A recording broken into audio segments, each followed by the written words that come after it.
Diesel 32 रुपए 63 पैसे सस्ता, पेट्रोल 2 रुपए 97 पैसे फी लीटर महंगा। हुकूमत ने पेट्रोलियम मसनूआत की कीमतों में रद्दोबदल कर दिया। हाई स्पीड डीजल की नई कीमत 363 रुपए 6 पैसे फी लीटर हो गई। पेट्रोल की नई कीमत 337 रुपए 51 पैसे फी लीटर हो गई। पेट्रोलियम मसनूआत की नई कीमतों का इतलाक आज के लिए होगा।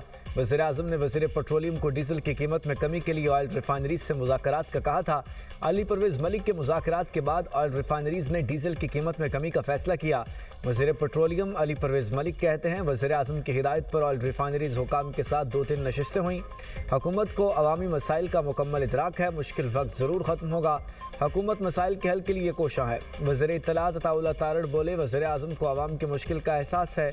वज़ीर आज़म ने हिदायत दी, जहाँ तक हो सके अवाम को रिलीफ दिया जाए।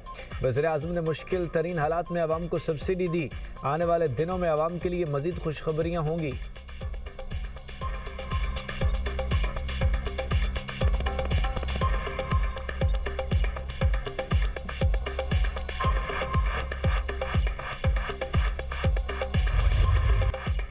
बानी पीटीआई के अस्पताल मुंतकिली के फैसले पर सुप्रीम कोर्ट में नजरसानी की दरख्वास्त दायर।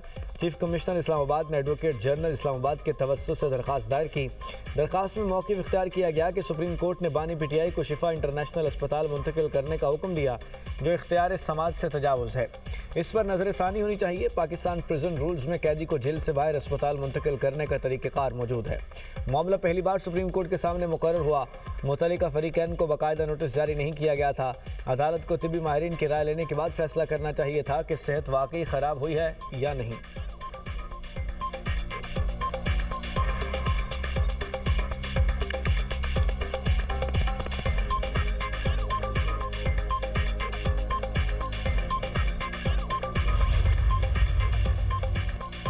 बानी पीटीआई के अस्पताल मुंतकिली का केस अज़मा खान ने इजाफी दस्तावेज़ात सुप्रीम कोर्ट में जमा करवा दी। इजाफी दस्तावेज़ात मुतफर्रिक दरख्वास्त की सूरत में जमा कराई गई। नवाज शरीफ के बैरून मुल्क रवानगी की तफसीलात शामिल। मरीम नवाज के नवाज शरीफ से मुलाकात के लिए जारी अदालती अहकामात की तफसीलात भी हैं। इजाफी दस्तावेज़ात में आसिफ जरदारी को जेल में फराहम सहूलियात की तफसीलात भी शामिल। साबिक इंटरनेशनल क्रिकेटर्स के बानी पीटीआई से मुतालिक तशवीश पर मबनी खतूत दरख्वास्त का हिस्सा। ट्रायल कोर्ट के बानी पीटीआई के ज़ाती मुआलिज तक रसाई के अहकामात भी दस्तावेज़ात का हिस्सा है।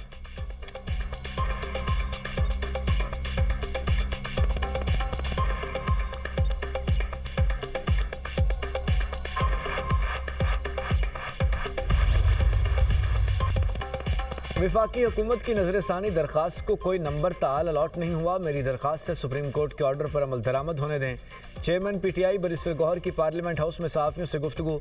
कहा, बानी पीटीआई ने 1000 दिन जेल में गुजारे, 3 हफ्ते अस्पताल में गुजारें तो क्या हो जाएगा। बानी पीटीआई को डील नहीं कर रहे। इस फैसले तक पहुंचने में हमने बड़ी कोशिशें की हैं। दोनों फरीकैन से कहूँगा, फैसले को सबूताज न करें। बानी पीटीआई की सेहत हमारी तरजीह है और इस पर कोई सियासत नहीं होनी चाहिए। सलमान अकरम राजा ने कहा, सुप्रीम कोर्ट के हुक्म पर अमल दरामद के लिए हुकूमत के पास आज तक का वक्त है। बानी पीटीआई को अस्पताल मुंतकिल न किया गया तो तौहीन अदालत होगी। नहीं लगता हुकूमत की नजरसानी दरख्वास्त आज सुनी जाएगी। सुप्रीम कोर्ट में दरख्वास्त की पड़ताल में कई रोज़ लग जाते हैं। कोई वजह नहीं सुप्रीम कोर्ट के हुक्म पर अमल दरामद न हो। हुकूमत तौहीन अदालत करती है तो कौम फैसले करेगी।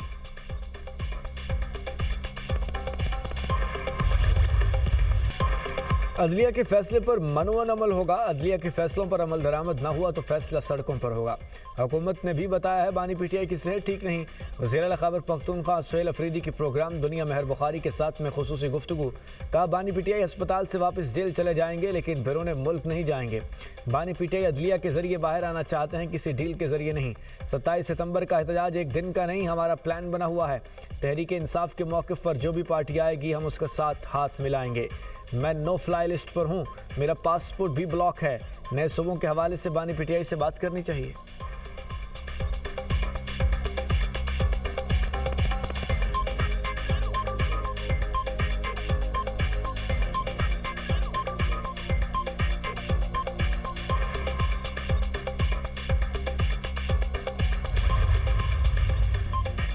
ईरान ने अमरीकी हमले की सूरत में जंग का दायरा वसी करने की तैयारी कर ली। बरतानवी अखबार का दावा। फाइनेंशियल टाइम्स की रिपोर्ट के मुताबिक ईरान यूरोप में अमरीकी फौजी अहदाफ को निशाना बनाने का इरादा रखता है। ईरानी फोर्सेस बल्गारिया में अमरीकी एयरबेस को मुमकिन हदफ के तौर पर देख रही हैं। ईरान कुब्रस में मौजूद बरतानवी फौजी अड्डे को भी निशाना बना सकता है। तेहरान का अपने हुर्मुज़ में फाइबर ऑप्टिक केबल्स को निशाना बनाने का इरादा है।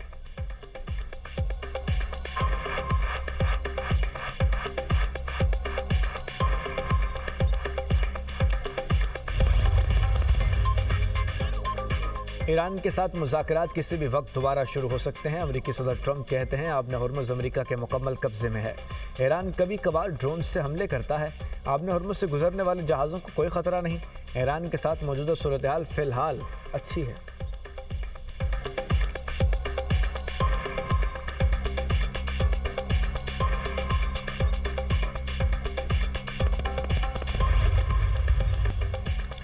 हौसियों का बुहरा हमर में आबनाए बाबुल मंदब बंद करने पर गौर।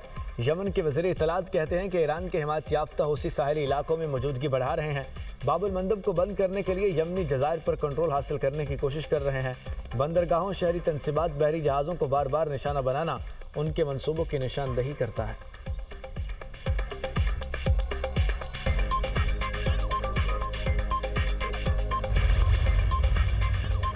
अमेरिका का मजमूई कर्ज पहली बार $40 ट्रिलियन से तजावुज़ कर गया। अमेरिकी महकमा खजाना के मुताबिक अमेरिका का मजमूई अवामी कर्ज 2017 के बाद दोगुना हो चुका। सदर ट्रंप की 2 सदारती मुद्दत के दौरान कर्ज में $11.6 ट्रिलियन का इजाफा हुआ। साबिक सदर जो बाइडन की मुद्दत सदारत के दौरान कर्ज में $8.4 ट्रिलियन का इजाफा हुआ था। मुल्क में मालियाती बहरान का खतरा बढ़ रहा है। कर्ज पर सूद की अदायगी, समाजी बहबूद के अखराजात और कर्ज पर सूद की अदायगियाँ बढ़ी। टैक्सों में कमी के बायस हुकूमती आमदनी में कमी वाक़या हुई है।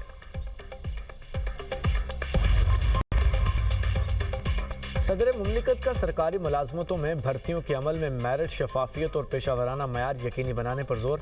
आसिफ जरदारी से चेयरमैन विफाकी public service commission lieutenant general retired Akhtar Nawaz Satti की मुलाकात। FPSC की सालाना रिपोर्ट 2024 पेश की गई। सदर जरदारी ने कमीशन की जानिब से इस्लाहाती इक़दाम को सराहा। कहा विफाकी पब्लिक सर्विस कमीशन अच्छी हुक्मरानी के फ़रोग में अहम किरदार अदा कर रहा है। सदर मुमलिकत से बैंकिंग मोहतसब सराजुद्दीन अजीज़ की भी मुलाकात। इदारे की सालाना रिपोर्ट 2025 पेश की गई।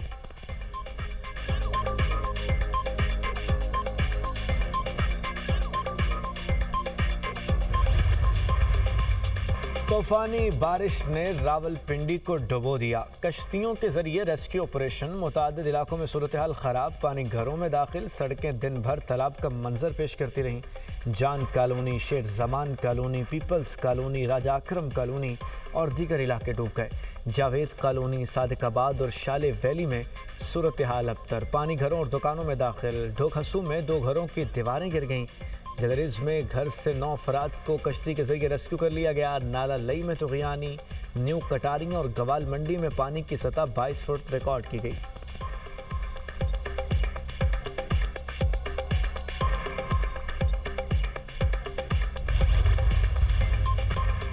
मकरान कोस्टल हाईवे पर बाउजर और कार में खौफनाक तसादुम। कार सवार 6 अफराद झुलस कर जाँ बहक। मरने वालों में 2 खवातीन, 2 बच्चे भी शामिल।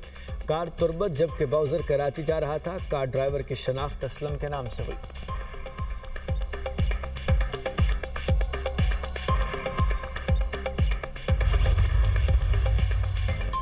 इस्लामाबाद में FIA और NCCIA का एक और मुश्तरका छापा। गैर कानूनी कॉल सेंटर चलाने वाले 275 गैर मुल्की गिरफ्तार। तमाम मुल्ज़िमान को इस्लामाबाद के सेक्टर I-10-3 से गिरफ्तार किया गया। कॉल सेंटर इंतज़ामिया गैर अखलाकी मवाद की तैयारी में मुलव्वस पाई गई। गैर अखलाकी मवाद की तैयारी के लिए गैर मुल्की ख़वातीन और मर्द भर्ती किए गए थे। NCCIA की जानिब से पीका एक्ट के तहत मुकदमा दर्ज। FIA ने अलग से 14 फॉरेन एक्ट के तहत मुकदमा दर्ज कर लिया। तमाम गैर मुल्की विजिट और बिजनेस वीज़े पर पाकिस्तान आए थे। 76 गैर मुल्कियों को फौरी तौर पर वापस भेजने का फैसला। मुल्ज़िमान का एग्जिट परमिट तैयार कराया जा रहा है।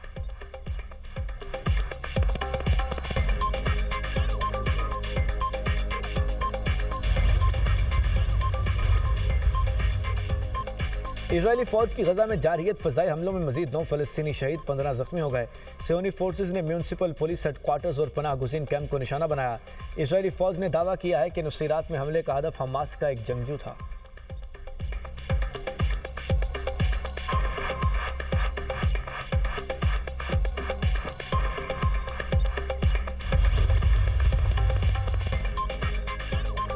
कीनिया में सयाहों का हेलीकॉप्टर गिरकर तबाह। 5 अमरीकियों समेत 7 अफराद हलाक हो गए। हेलीकॉप्टर लोइस साबा कंजर्वेंसी की जानिब जाते हुए हादसे का शिकार हुआ। अमरीकी महकमा खारजा के तर्जुमान का कहना है कि मुकामी हुक्काम से राब्ते में हैं। हादसे की वजह ताहाल मालूम नहीं हो सकी।